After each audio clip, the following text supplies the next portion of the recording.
Hi, everybody. Welcome to Conversations with Busy. I hope you enjoyed today's story. And if you do, please subscribe.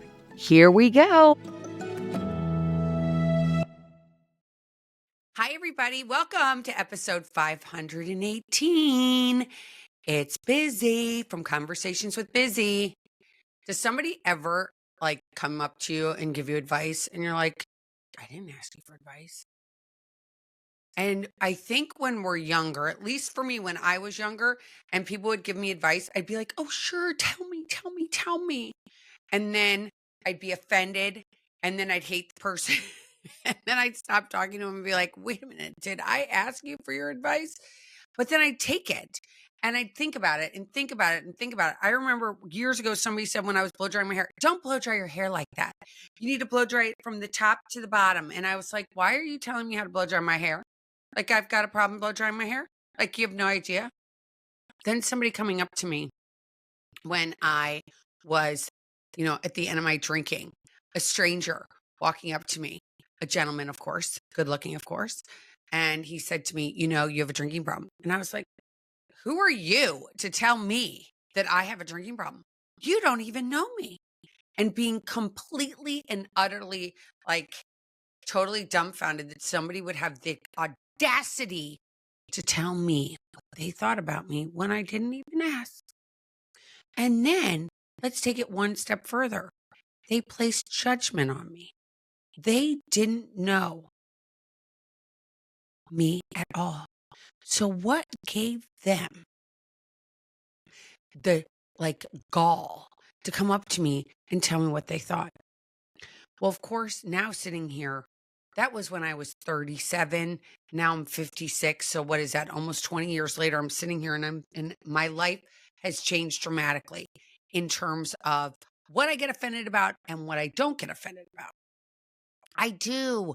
For many, many, many years, I was offended by people that didn't think the way I did, that didn't take things seriously like I did, um, that actually took the time to come up to me and place judgment on me. The worst judgment, I think, for me personally, is somebody judging me from afar that doesn't even know me and then is talking about me behind my back. Now, how do I know this? Because I used to do it all the time. And it's so crazy because lately I'm just in the Bible, because you guys know I'm doing this Bible study. It's at it's at 4 o'clock this Sunday, but anyway, I've been doing the Bible study and I'm talking about and I'm learning so much. Ben Shapiro was so right when he called it the best self-help book. But the gossip never makes me feel good anymore. So I don't like to talk about people. But when I did, I know that you place judgment on somebody you didn't even know. And it's like comparing your insides to somebody else's outsides. I didn't bring up that, by the way, I didn't make up that term. Somebody else told it to me, but it's so true. If we're judging somebody and we're feeling terrible about ourselves, we don't like ourselves, we think that we're less than, we think that we are, we have so much shame, and we carry that shame inside of us. And if we're looking at somebody when we are feeling shame or we're feeling less than, if we're feeling like we're ugly or we're feeling whatever we're feeling, and we're having those feelings and we go and we look at somebody, we will cast judgment on them by the way we're feeling. Now, if we're feeling in a happy mood and we're feeling loving and kind, we see other people and we're like, gosh, isn't it great to see that person so happy? But it's literally, it all comes from wherever we are inside of our bodies, right? Whatever's going on in our heads, right? And whatever's going on in our heads and our hearts, which are so far apart, right? They're so far apart. Wherever we are in that space is how we are going to perceive someone else. Does that make sense? So if you're looking at things through rose-colored glasses, let's say, everything looks pretty, right? I know that if I wear a pair of Maui Jims, right? If I have a pair of Maui Jims on that have that great thing in the lens, I don't even know what it's called. I'm like having a brain, you know what? But whatever the lens is in the Maui Jims, like when you go out on the water, everything looks so bright and crisp and beautiful. And then you look at things like, oh my gosh, it's so beautiful. But what if you were to put on a pair of glasses that made everything look dark and glum? You'd be like, oh, everything looks so bad. And if our thoughts for the morning, let's say we get up in the morning and things are not going well. Let's say your coffee spills all over the place, or your kids are yelling at you, or you're yelling at your kids, or you get into your car and there's no gas. You lent your car to one of your kids or your partner or your spouse, and you get in the car, and there is there's no gas, and you're like, I'm late, and now you're telling me that I have to go get gas. Everything's going to look shitty that because of that. Let's be honest. It's all going to be like that is the way you're going to start your day. And at least when I realize I'm having those feelings, I got to start over. Start over, time out, time out, time out.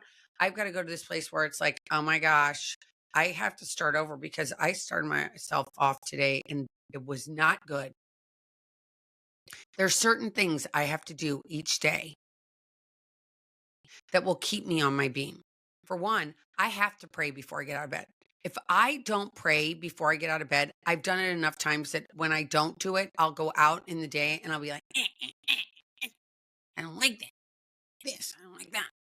My glasses, if I were to wear glasses, would definitely be askewed. They'd have some darkness in them. They'd be not great. And then I'm like, why am I in such a bad mood? And I'm like, oh, right.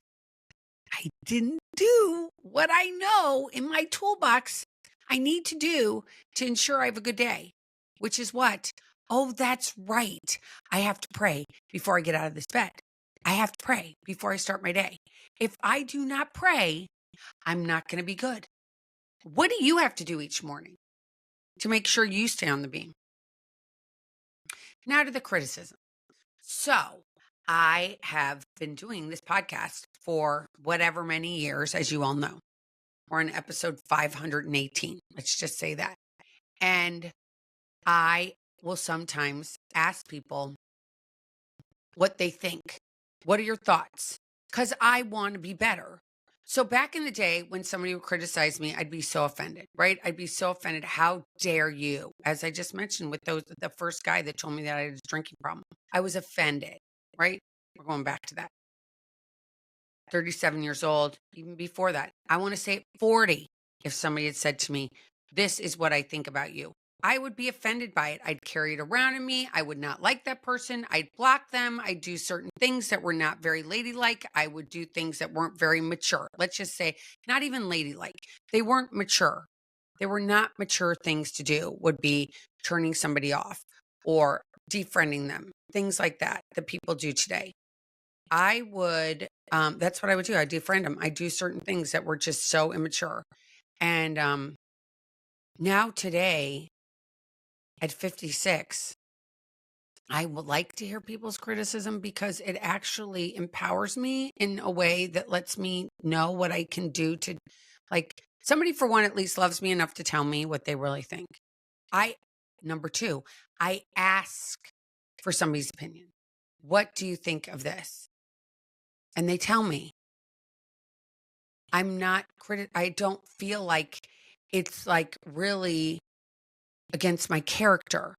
Like finally, and I'm thinking about this just as I'm saying this, at 56, I definitely like myself and accept myself more today than I did when I was 37. Does that make sense? Do you ever feel like that? Like they used to say, the older you get, the wiser you are. And in your 50s, you don't really care. I've seen people in their 30s that say that they don't care, and people in their 40s that say they don't care. But it's not that we don't care. I want to say I don't care because I do care. I care that I am doing the best I can do. I don't want to put out bad content. I don't. I want to put out content that you guys can relate to and that you don't feel alone and you don't feel lost. And I think that's my main goal.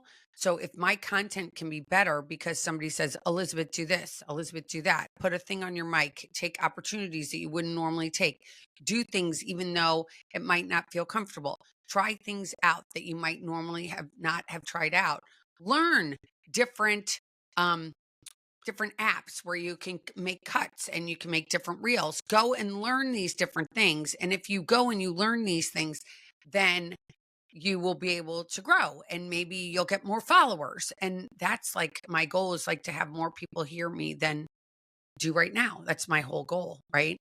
But if I help one person, that's all that really matters. It's just not that my ego, but I've been doing this for a long time. And for so long, I thought that making money was bad, right? That's just the way I grew up. It had been such a big thing in my family, like my mom holding this money thing over me all the time.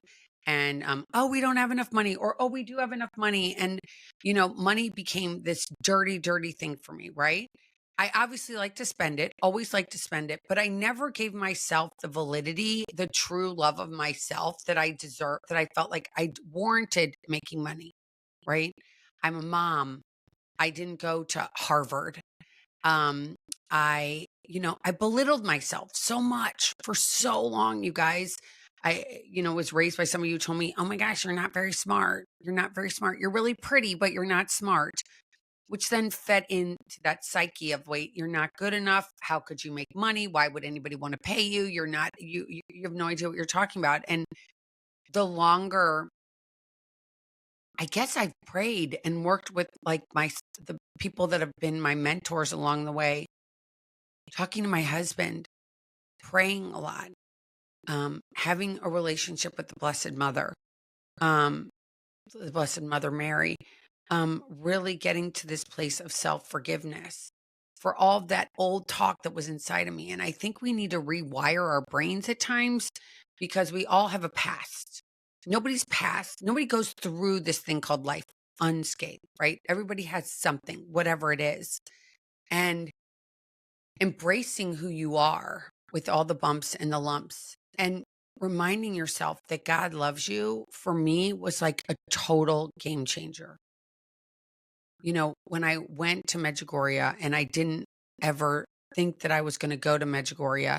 And when somebody asked me and I said yes, and I went and I was willing, I didn't have that idea of like, I'm not going to let anybody in. I think a lot of it comes from having a tender heart. I've always had a tender heart, even though I come off as like, I got this, I got that, it's all good, it's all good. I'm all that in a bag of chips. I'm just another bozo on the bus, actually, that asks God every day to speak through me and show up inside of me and show up there for you guys that are listening. But I had this wall that you would say, like Fort Dix in Colorado. It's like it has you can't penetrate it, right? There's nothing that's going to penetrate my heart. It's like it's got concrete and then it's steel and all these things. And when you walk around with all these things surrounding your heart for so many years and so many decades, it's hard to chip it away. It's hard to let somebody in, to even let yourself love yourself. Like, if that even makes sense, does that make sense to you? Like, to love yourself. When we don't get unconditional love, or what we wish that our unconditional love was when we're younger, as we grow up, it's harder and harder to say, I'm lovable, that I have a heart, that I am a good person, that I am worth it, that God loves me, that God put me on this earth for some reason, whatever the reason is for you. And for me, this has always been my passion. It's what I feel I should be doing. What is it for you? And not saying I'm not good enough or I'm not worth it. I have so many people I've talked to before, let's say about painting. I said, why don't you start painting? And they're like, oh, I cannot paint. I don't know how to do that. I don't know how to do a stick figure. What if you tried it and you actually were amazing? What if it brought you joy? What if that painting or drawing or gardening or hanging wallpaper, or you're really good at bringing people together, or you're really good at organizing stuff, or you're really good. I mean, I could go on and on ad nauseum at what you could be good at, but embracing that part of you is so huge and it takes so much time. I can't stop thinking about I remember when one of my children was younger and they needed help at school and they were offered an IEP, and this person was so worried about whether or not they're like, I don't want that. I don't want that help. I don't want that label. I don't want any of that help. I don't want, I don't want, I don't want, I don't want, I don't want.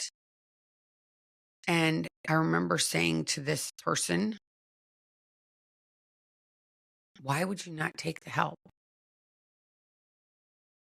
We go to public school. It's one of the things they're offering us is this help. And you don't get a stigma around you for asking for help. In fact, it shows that you're a bigger person, that you say, yes, I'm going to help. Yes, if you want to offer me help, I'll take it. It's such a game changer when we're able to say, yes, please help me. Show me how I can do what I want to do in an easier way. Because my brain, whomever you are, your brain doesn't work like, let's say, the teacher says. Like the teacher has this equation on the chalkboard and you look at it as a child and you go, well, that 2 plus 2 equal 4. Or 3 divided by 15. That, like, for some people, their brain doesn't equate to it. But if they got somebody else to help them, show them how to do it in a different way, they're like, wow, that helps. I'm going to give you a really crazy example. I have a friend who lives in Australia. You know who you are. And he's in Melbourne. So it is 16 hours ahead of me in Florida. Okay. So I said to my husband sitting there, we're both talking about what time it is where our friend is in Melbourne, and my husband, and he's doing the math over there and I'm doing the math over here. And I'm like, well, wait a minute. Okay. If he is 16 hours ahead and it is 10 o'clock here, so 10 a.m. to 10 p.m. that's 12 hours, right? And then you add 4 hours to that, right? So why did I have to pick that time? 10 times. So then it goes 11, 12, 1. So it's 2 in the morning there if it's 10 a.m. here in the United States. And he was like, wow, I didn't think of it like that. I never thought to do it like that. I'm going to steal that idea. I'm like, it's not stealing. It's just something I just thought about. It's the way my brain works, that how I could figure out 16 hours ahead of where I am today in Florida and on the East Coast, Eastern time. And I think we all could use a little help. And I think that when I even know, talking to my husband, there were times when I would have said that to him years ago and he would have been like, why are you telling me that? Who cares? And we get defensive and we want to say, no, no, no, no, no.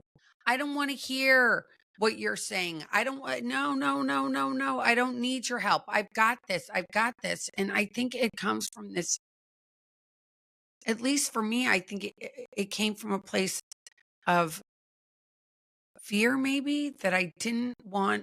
I didn't want you to think I didn't know everything.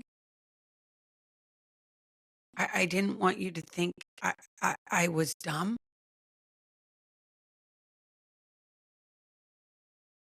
I think if it came down, it was that, is the secret going to be out that I'm not as smart as you? I'm blonde hair. I'm a woman. I'm not as smart as you. But the longer that I work on these things and I peel back the onion that's around my, let's say the heart, will make an onion now instead of that steel, because that steel is really hard to take apart, right? But an onion, if I pull back one layer at a time, one little bit at a time, and I let the light in, let my heart open and feel trusting, like, okay, this doesn't feel comfortable. Opening my heart does not feel comfortable. Taking criticism, listening to what other people's opinions are, doesn't feel comfortable. I feel vulnerable. I feel scared. I feel naked. I feel terrible in my heart. I don't like it. I don't like it. I don't like it. Oh, it feels so weird. It feels so weird. Feelings feel so weird, especially as an addict and an alcoholic. To first have feelings in the beginning, of sobriety was really, really hard for me. I was like, I can't have these feelings. I remember thinking that if I'm going to get sober,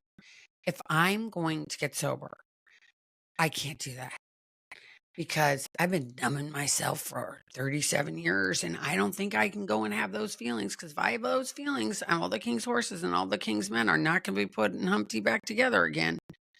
And I remember just waking up one day and finally having the courage and saying, God, please help me. I've got to do this.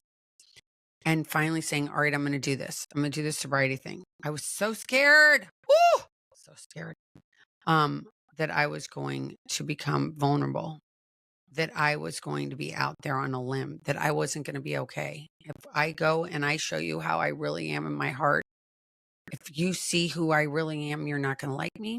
I'm not going to have any friends. My life as I know it's going to be over. I'm going to crumble into, I'm going to go to a psych ward. Something's going to just totally fall apart inside of me. And realizing that I just did it 1 minute and 1 day at a time. And I had the feelings and I couldn't stare back. I couldn't stare back at my problems. I just couldn't. It was too hard. It was too painful. It was too painful. It was too painful. We have to be very kind to ourselves as human beings. Life is scary. Life is dark. There's darkness all over the place. We all know that. We all know that. No matter what side of the aisle I think you sit on, we all feel the darkness. So we have this darkness around us. It's the important thing is how am I going to protect myself and how am I going to grow as a human being? How am I going to do it? What are my tools that I'm going to use that are going to be comfortable for me so that I can manage this thing called life and I can grow? I think the insanity is not asking for help and knowing that you're spiraling and not asking for help. I think that's harder. It seems easier when you're in it. You're like, I don't want help. I don't need you to tell me what to do. I didn't ask you for your opinion. I ask for people's opinions all the time because, well, I guess not so as much as I used to. But when I was really in a dark time and I was really wanting to get through it, I was like willing to do whatever somebody said. I was like, I want you to help me. Help me. Help me. I remember when I asked my first mentor to help me and she said, you need to do this, you need to do that, you need to do this, you need to do that. In the beginning, I had that first reaction of like, wait, don't you know I'm busy? LOL, play on words. And she's like, yeah, I know you're busy, but if you want what I have, you're going to do what I say. And I was like, that feels uncomfortable. But I sat with it for a minute and I said, okay, I'm willing finally to ask somebody for help. And I'm willing to take a little step and a little teeny glance of that light. And I'm willing to listen to what this person says because I can see on the outside that they are living the life that I want to live. And with that, I'm going to say, okay, I'll take your help. Now, sitting here, and I'm just going to share this with you guys. You know, I'm actually writing a book. And I want to help the family members of the addict or the alcoholic to have tools in their toolbox. And maybe you're not married to an alcoholic or it's somewhere in your lineage. I want to help you find tools. You might not necessarily be an alcoholic yourself, but you still need tools. We all need tools. And when I came in to the program, when I came into the 12-step program, all I wanted to do was like give it to everybody. Go, do this, do this, do this. It's the answer. And I think that the longer I've been around and the longer I stay, so the more I tweak these things so that they could work for everybody. Not everything's the same for an alcoholic and not an alcoholic. There are some things that are easier if you haven't put years of alcohol and drugs into your system. And you don't have to wait for those things to clear away as the non-alcoholic. You don't have to wait for years to make sure the alcohol's out of your system, the drugs are out of your system. In some ways, you've got to step up from us, which is okay. And I can say that with humbly admitting that, yes, I had to wait for time to go by to get to certain places.